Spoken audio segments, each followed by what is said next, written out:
ਇਹ ਚੀਜ਼ਾਂ ਅਫਗਾਨਿਸਤਾਨ ਵਿੱਚ ਵੇਖੀਆਂ ਸੀ, ਇਹ ਚੀਜ਼ਾਂ ਇਰਾਕ ਦੇ ਵਿੱਚ ਸਦਾਮ ਹੁਸੈਨ ਦੇ ਵੇਲੇ ਵੇਖੀਆਂ ਸੀ। ਇਹ ਮਹਾਤਮਾ ਗਾਂਧੀ ਦੇ ਦੇਸ਼ 'ਚ ਕਦੀ ਕਿਸੇ ਨੇ ਸੁਪਨੇ ਵਿੱਚ ਵੀ ਨਹੀਂ ਵੇਖੀਆਂ ਜੋ ਸਾਡੇ ਕਿਸਾਨ ਵੀਰਾਂ ਨਾਲ ਹੋ ਰਿਹਾ। कल 12 पार्टियां के लीडर गाजीपुर गए, पुलिस ने अंदर नहीं जान देते। किस किस्म की डेमोक्रेसी हिंदुस्तान। अगर आप ये कानून को इन एम्बेलेंस रखते हो, उसका मतलब 1.5 साल के लिए ये कानून वापस हो। अकेला बूझ का सवाल बनाए बैठे हो कि किसान माफी मांगेगा तब हम मानेंगे। लाल किले दे उत्ते जो कुछ होया 26 जनवरी नूं, सानू बड़ा अफसोस, सानू बड़ा दुख है। As a Punjabi, as a Sikh, I condemn that। सानू तुसी नैशनैलिटी ना सिखाओ। साडा हर एक बच्चा हर महीने नेशनल फ्लैग में लिपट कर हर महीने पंजाब और हरियाणा का आता है। आप हमें नेशनलिज्म सिखाएंगे भाई? चाइना आपके खिलाफ, रशिया आपके उल्ट चल रहा है। जाकर आपने वोट ट्रंप की मांगी, बाइडेन आपके खिलाफ। वो आपके साथ भाई कौन है? अगर कुछ आपके साथ नेशनलिस्ट होके आप उनको भी तोड़ना चाहते हो। साडा देश जूझ रहा कोरोना नाल। 2 वक्त की रोटी गरीब लोगों को नहीं मिल रही।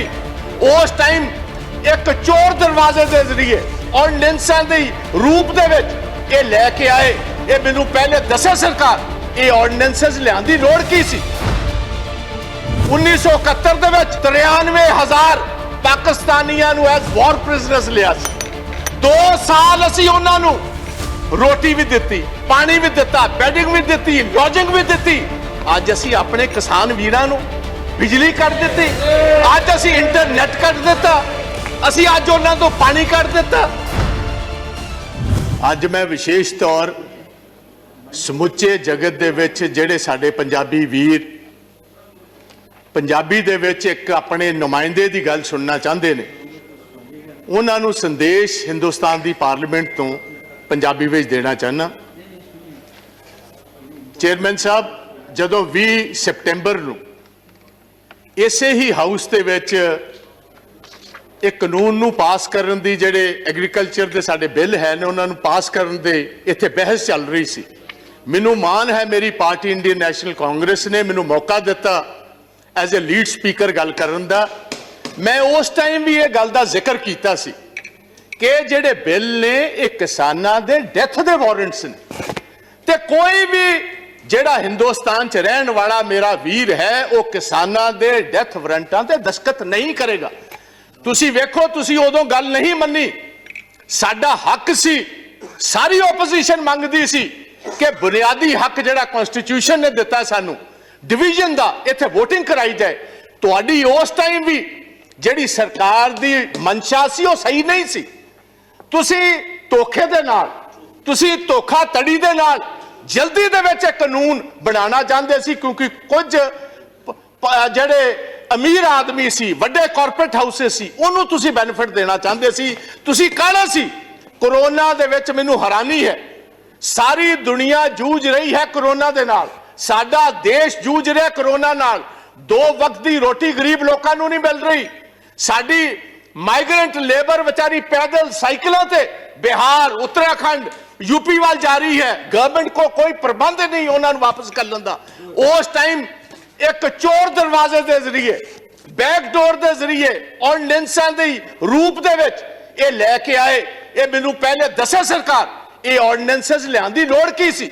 जे असीं 71 साल 72 साल इन्हां कानूनां दी इंतजार कर सकते सी ते 6 महीने होर क्यों नहीं कीती जा सकती? इसे गल कारण अज मोदी साहब तुहाडी सरकार ते पंजाब दे, हरियाणे दे, वैस्टर्न यूपी दे, राजस्थान ते बाहर दे किसानां दा फेथ नहीं है, यकीन नहीं है। उन्होंने पता है चंद पूंजीपतियां दे बेनिफिट वास्ते कानून लेके आए ने, ये किसानां दे बेनिफिट वास्ते, किसानां दे हक दे कानून नहीं ने। एक होर मैं तुहानूं दसदा, मैं इस हाउस दे विच किसी पोलीटिकल पार्टी दे आज जिन्हें किसान यूनियंस बैठी है, किसी लीडर के कहने ते लोग नहीं आए। यह जन अंदोलन है। हर घर दे विच अपने आप लोगों ने अपने ट्रैक्टरों में डीजल पाया। हर पंजाब के किसान ने फी एकड़ 500 रुपया इकट्ठा करके ये सारे किसान यूनियन के लीडर्स नूं दिता। मैनूं अफसोस है इस हाउस च कहना पैंदा। मनोज जी 1971 दे विच बांग्लादेश की लड़ाई दे विच असीं 93,000 ਪਾਕਿਸਤਾਨੀਆਂ ਨੂੰ ਐਜ਼ ਵਾਰ ਪ੍ਰਿਜ਼ਨਰਸ ਲਿਆ ਸੀ। 2 ਸਾਲ ਅਸੀਂ ਉਹਨਾਂ ਨੂੰ ਰੋਟੀ ਵੀ ਦਿੱਤੀ, ਪਾਣੀ ਵੀ ਦਿੱਤਾ, ਬੈਡਿੰਗ ਵੀ ਦਿੱਤੀ, ਲੌਜਿੰਗ ਵੀ ਦਿੱਤੀ। ਅੱਜ ਅਸੀਂ ਆਪਣੇ ਕਿਸਾਨ ਵੀਰਾਂ ਨੂੰ ਬਿਜਲੀ ਕੱਟ ਦਿੱਤੀ, ਅੱਜ ਅਸੀਂ ਇੰਟਰਨੈਟ ਕੱਟ ਦਿੱਤਾ, ਅਸੀਂ ਅੱਜ ਉਹਨਾਂ ਤੋਂ ਪਾਣੀ ਕੱਟ ਦਿੱਤਾ, ਅਸੀਂ ਉੱਥੇ ਦੁਬਾਰਾ ਬਾਰਬਡ ਵਾਇਰਸ ਐ ਲਗਾ ਦਿੱਤੀਆਂ ਜਿਸ ਤਰ੍ਹਾਂ 1960 ਦੇ ਵਿੱਚ ਬਰਲਿਨ ਵਾਰ ਬਣਾਈ ਜਾ ਰਹੀ ਹੈ, ਇੱਕ ਵਾਰ ਪ੍ਰਿਜ਼ਨ ਬਣਾਇਆ ਜਾ ਰਿਹਾ। ਅਫਸੋਸ ਨਾਲ ਕਹਿਣਾ ਪੈਂਦਾ ਹੈ ਦੁਨੀਆ ਦੀ ਸਾਰਿਆਂ ਨਾਲੋਂ ਵੱਡੀ ਡੈਮੋਕ੍ਰੇਸੀ ਹੈ। ਇਹ ਚੀਜ਼ਾਂ ਅਫਗਾਨਿਸਤਾਨ ਵਿੱਚ ਵੇਖੀਆਂ ਸੀ, ਇਹ ਚੀਜ਼ਾਂ ਇਰਾਕ ਦੇ ਵਿੱਚ ਸਦਾਮ ਹੁਸੈਨ ਦੇ ਵੇਲੇ ਵੇਖੀਆਂ ਸੀ, ਇਹ ਲਿਬੀਆ ਦੇ ਵਿੱਚ ਕਰਨਲ ਗਦਾਫੀ ਵੇਲੇ ਵੇਖੀਆਂ ਸੀ, ਇਹ ਯੁਗੈਂਡਾ ਦੇ ਵਿੱਚ ਇਦੀ ਮੀਨ ਵੇਲੇ ਵੇਖੀਆਂ ਸੀ, ਇਹ ਮਹਾਤਮਾ ਗਾਂਧੀ ਦੇ ਦੇਸ਼ 'ਚ ਕਦੀ ਕਿਸੇ ਨੇ ਸੁਪਨੇ ਵਿੱਚ ਵੀ ਨਹੀਂ ਵੇਖੀਆਂ ਜੋ ਸਾਡੇ ਕਿਸਾਨ ਵੀਰਾਂ ਨਾਲ ਇਹ ਹੋ ਰਿਹਾ। ਸਾਡੀਆਂ ਮਾਤਾਵਾਂ, ਸਾਡੀਆਂ ਭੈਣਾਂ, ਸਾਡੇ ਬੱਚਿਆਂ ਸਮੇਤ ਅੱਜ ਦਿੱਲੀ ਦੇ ਬਾਰਡਰਾਂ ਤੇ ਬੈਠੀਆਂ ਨੇ। ਤੁਸੀਂ ਉੱਥੇ ਉਹ ਰੂਪ ਦਿੱਤਾ ਜਿਸ ਤਰ੍ਹਾਂ ਕਨਸੈਂਟਰੇਸ਼ਨ ਕੈਂਪਸ ਨੂੰ ਦੇਣਾ ਹੁੰਦਾ। ਕੱਲ 12 ਪਾਰਟੀਆਂ ਦੇ ਲੀਡਰ गाजीपुर गए, पुलिस ने अंदर नहीं जान देते। किस किस्म दी democracy Hindustan. Parliament session in operation होए, तुसी पार्लियामेंट लीडर्स ਨੂੰ ਉੱਥੇ ਜਾਣ ਦੀ ਇਜਾਜ਼ਤ ਨਾ ਦਿਓ, ਇਹਨੂੰ ਅਸੀਂ ਡੈਮੋਕ੍ਰੇਸੀ ਕਹਿੰਦੇ। ਤੁਸੀਂ ਕਹਿੰਦੇ ਹੋ ਸਾਡੇ ਤੇ ਵਿਸ਼ਵਾਸ ਕਰੋ। ਮੈਂ ਤੁਹਾਨੂੰ ਇੱਕ ਸਵਾਲ ਪੁੱਛਣਾ ਚਾਹੁੰਦਾ ਚੇਅਰਮੈਨ ਸਾਹਿਬ ਤੁਹਾਡੇ ਜ਼ਰੀਏ ਸਰਕਾਰ ਨੂੰ। ਤੁਹਾਡੇ ਐਗਰੀਕਲਚਰ ਮੰਤਰੀ ਜੀ ਨੇ ਇਹ ਗੱਲ ਕਹੀ ਹੈ 1.5 ਸਾਲ ਵਾਸਤੇ ਅਸੀਂ ਇਹ ਕਾਨੂੰਨ ਰਾਖਵੇਂ ਰੱਖ ਦਿੰਦੇ ਆ, ਇਨਬਾਇਸ 'ਚ ਰੱਖ ਦਿੰਦੇ ਆ। ਮੈਨੂੰ ਇਸ ਗੱਲ ਦਾ ਫਰਕ ਦੱਸੋ, वापस लेने दे विच ते राखवे रखने च फर्क की है? मैं टेक्निकली ये बात पूछता हूं, अगर आप ये कानून को इम्बैलेंस रखते हो उसका मतलब 1.5 साल के लिए ये कानून वापस हो गए। अगर ये वापस हो गए तो भैया क्या आप अकेला बूझ का सवाल बनाए बैठे हो कि किसान माफी मांगेगा तो तब हम मानेंगे? आप ये बात कहने को तैयार हो हम अपने इन कानून में तरमीम करने को तैयार है? ऐसी तरमीम करने को तैयार होता मतलब है कानूना विच वड्डी कमी है। आपने खुद कबूल किया इसमें बहुत सारी कमी है। अगर कमी है तो वापस क्यों नहीं लेते? और मैं मोदी जी को यह गुजारिश करूंगा, मोदी साहब तुहाडी कांग्रेस के नाल तो कोई अदावत हो सकती है, तुहाडी ओपोजिशन पार्टियां नाल अदावत हो सकती है। हिंदुस्तान दा किसान ते ओह जिन्हें तुहानू वोटां पा के कामयाब कीता, तुहाडी ओहदे नाल की अदावत है? प्रधानमंत्री जी अज मौका है, दूजी बार तुसी प्रधानमंत्री बने हो, अज मौका स्टेट्समैन बनने दा। स्टेट्समैन अज तुहाडे कोल मौका एक बार फिर सरदार पटेल वाली जगह लैन दा। वह भी गुजरात का एक पुत्र सी जिन्हों लोग वल्लभ भाई पटेल नूं सरदार के टाइटल नाल जानदे। अज तुहाडे कोल मौका है, आओ चलो, मैं तुहाडे नाल चलना। चलो सिंघू बॉर्डर, किसान जे तुहाडे नारे ना मारनगे को मैं तुहाडे बेनिफिट वास्ते लेके आया सी। जे तुसी नहीं कबूल दे, अगर आप समझते हो ये आपके हक के नहीं है, भाई मैं वापस लेता हूं। इसमें आपका बड़ापन होगा। दरिया दिली जो लीडर होता है वो उसका सीना भी उतना बड़ा होना चाहिए, दरिया तो नहीं होना चाहिए उसको। दरिया दिली दिखाइए। आज आपको स्टेट्समैन बनने की जरूरत है, प्रधानमंत्री तो आप सेकंड टाइम बन गए। आज सारा देश इंतजार करता है कि मोदी साहब कब आएंगे। वो तो उमर साहब की बात पर यकीन नहीं करते। क्यों नहीं करते? क्योंकि जिस ढंग से आप ये कानून लेकर आए हो, जिस ढंग से आपने इस पार्लियामेंट को, जो हिंदुस्तान की सबसे, मैं समझता हूं एक सबसे बड़ा फेथ है जिस हाउस पर, वहां हमारा जमहूरी हक नहीं दिया, आपने तो डिवीजन नहीं कराई। उसका मतलब था आपको जल्दी कौन सी बात की? आप मैं अपने पंजाब स्टेट की गल करना जहाज साहब, स्टैट्यूटरी बॉडी है तुहाडी जीएसटी। पिछले 10 महीनों का 8000 करोड़ रुपया पंजाब का इन्होंने नहीं दिता। तुहाडा फेथ असीं किस तरह करिए? तुहाडा यकीन असीं किस तरह करिए?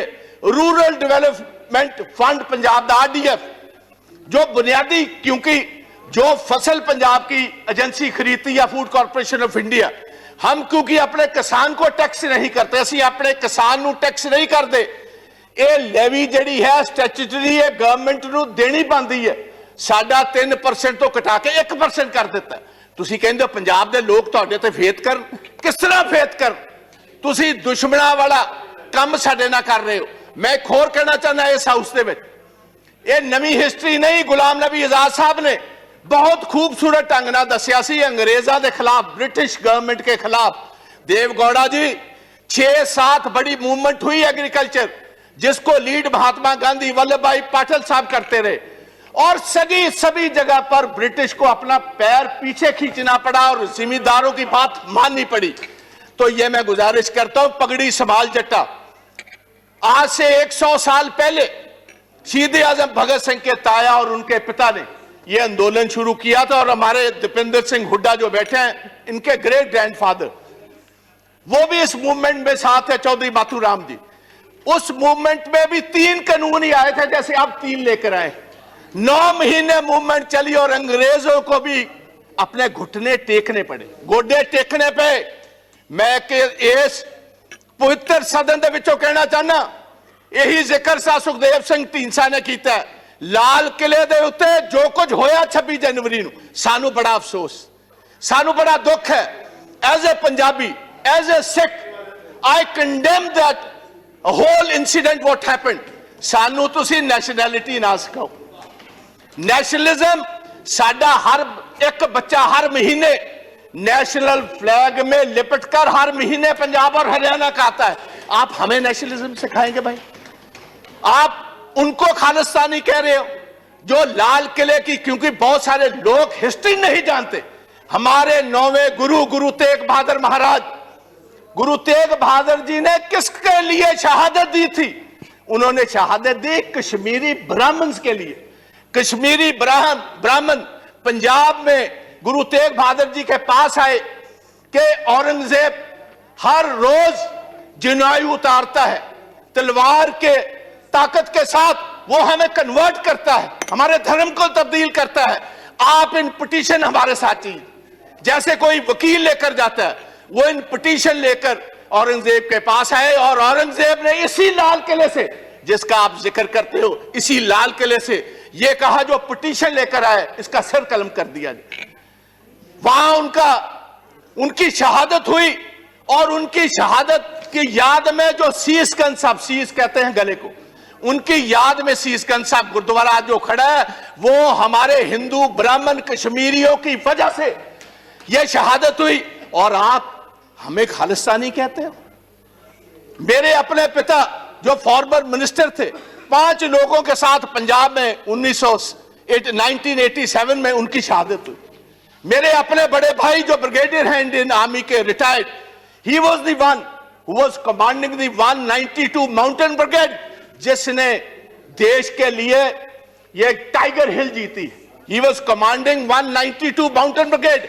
आप हमें खालिस्तानी कहते हैं? आप हमें कहते हो एंटी नेशनलिस्ट हैं ये लोग? और मैं ये चाहूंगा on the floor of the house, I demand कि इधर एक सुप्रीम कोर्ट का सिटिंग जज टाइम बाउंड एक इंक्वायरी करे 2 महीने में, ये बताए वो कौन सी ताकतें हैं जिन्होंने, क्योंकि ये जितनी किसान जथेबंदियां हैं, इनको टाइम दिया गया था 10 बजे सभी स्टार्ट होंगी दिल्ली के इर्द गिर्द जुलूस, जो एक पुलिस के साथ, और 8 बजे कुछ शरारती एलिमेंट्स को यह इशारा कर दिया गया कि जो आपको दिया हुआ रूट है उस पर चलने की जरूरत नहीं, आप तोड़ो इस रूट को, बैरिकेडिंग तोड़ो, सीधी आईटीओ पर पहुंचो। आईटीओ से लाल किला तो बहुत सारों ने देखा ही नहीं था। और एक ये भी बात मैं हाउस में बताना चाहता हूं, ओ भैया, ये लाल किले जिसकी आप बात करते हो, ये जिस आपको पता मुगल राज में ये स्थापित हुआ है, और 300 साल पहले जो गुरु तेग बहादुर जी की कुर्बानी है, उसके बाद गुरु गोविंद सिंह महाराज, उनके 2 बड़े साहबजादे शहीद हुए। छोटे 2 साहबजादों को जिंदा दीवारों में चिन दिया गया। अगर गुरु गोविंद ना होते, इस देश की एक शक्ल ही और होती।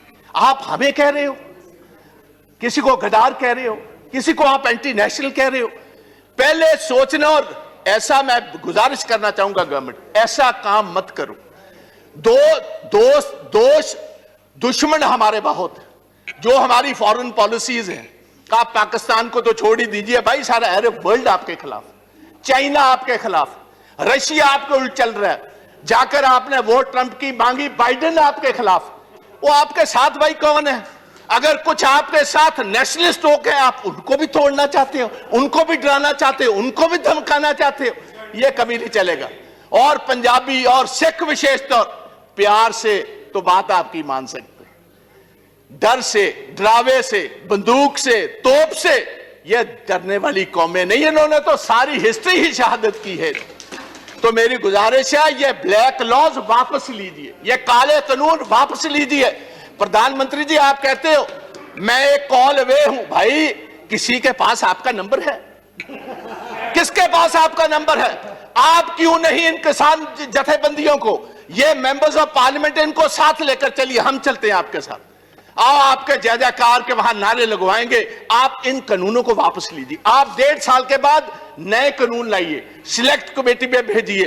जितने स्टेक होल्डर्स हैं, किसान जथेबंदियां हैं, किसान हैं, मेंबर्स ऑफ पार्लियामेंट हैं, चीफ मिनिस्टर हैं, हमारे एग्रीकल्चर साइंटिस्ट हैं, उनको कहिए खेती के लिए, किसानों के लिए कौन सी सबसे बेहतरीन कानून है।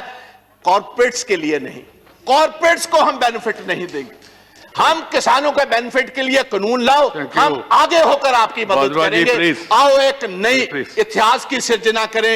मैं इतना ही कहता हुआ एक लास्ट में थैंक यू धन्यवाद प्लीज भारद्वाज जी। एक बस मैंने किसानों के लिए, पंजाब के किसानों के लिए एक छोटी सी कविता लिखी है, वो पढ़कर इजाजत ले लूंगा। कहते ने चीर देंदे ने पहाड़ हुंदा जिन्हां नूं जनून, रह के मंजिला तो दूर किथे मिलता है सुकून, हारदे नहीं हुंदे मर्द दलेर, बस हौसला बना के तुसी किसान वीरो रखियो, असी जितांगे जरूर, जंग जारी रखियो, असी जितांगे जरूर, जंग जारी रखियो। जय हिंद, जय जवान, जय किसान, ते वाहेगुरु जी का खालसा, वाहेगुरु जी की। प्रताप सिंह बाजवा जी तुसी अपनी भाषा विच बोलिया, धन्यवाद। खबर ਦੀ ਤਾਜ਼ਾ ਅਪਡੇਟ ਦੇ ਲਈ ਸਾਡੇ YouTube ਚੈਨਲ ਨੂੰ ਸਬਸਕ੍ਰਾਈਬ ਕਰੋ, Facebook ਚੈਨਲ ਨੂੰ ਲਾਈਕ ਅਤੇ ਸ਼ੇਅਰ ਕਰੋ।